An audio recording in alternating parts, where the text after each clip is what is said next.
Hi everyone, and welcome back to this week's Live at 5.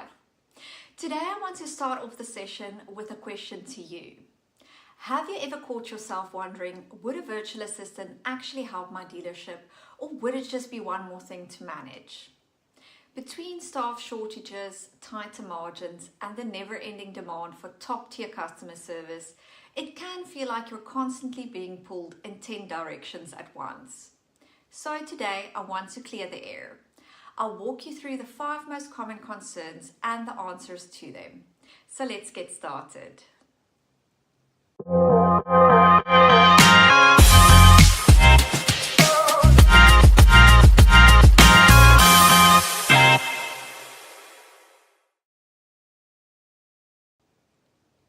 Right, so the first question for the week. If I decided to bring in a VA tomorrow, what's the very first step I should take? I would start with a list of your bottlenecks. So what's draining your time? What's constantly delayed or ignored because your team's already flat out? That's exactly where a VA should step in. And the good news is, we'll help you figure it out.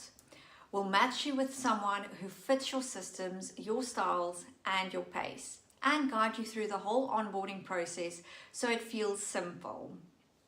Right. Question number 2. Isn't bringing in a VA just more work for me? I have heard this one quite a few times now, and I get it. When you're already maxed out, the idea of onboarding someone new can feel like just another job to you. But here's how we do it differently. We don't just drop a VA on you and say good luck. We actually guide you through the onboarding step by step, setting up your systems, creating simple check-ins, and making sure you can hand things over with confidence. Most of our clients start feeling the time savings within the first few weeks. That small setup at the beginning pays off in the long run. Okay, and then on to question number 3. We've tried admin help before, but it never stuck. What makes this different? Well, yes, this is a big one.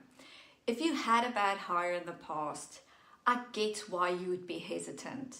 But the difference with a VA is, especially once matched properly, is the structure and support behind it from us. We don't just pair you with someone and disappear. We take the time to understand your business, your priorities, and your style of work. Then we match you with a VA who fits. And we stay in touch. We're checking in to make sure that the relationship works on both sides. So it's not just a set it and forget it situation. All right, okay, on to question number 4. What happens if the VA isn't the right fit for us? It's totally a fair concern, because the last thing I know that anyone wants is to invest time in onboarding and then feel stuck. That's why we don't just match and dash like I mentioned earlier. If something isn't clicking, we step in quickly and we look at what's working and what's not. And then we find someone better suited for your business. The support doesn't end once a VA is placed. We stay involved to make sure it is a genuine win-win for both sides. Right, and then on to the last question for today, question number 5.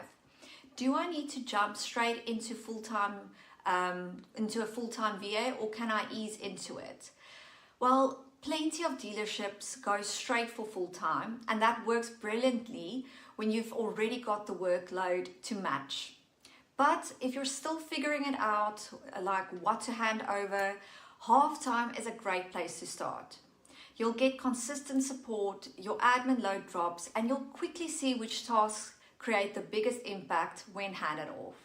And the best part is, if you do find yourself thinking, I could use more of this, it's simple to scale the same VA up to full-time without any disruptions.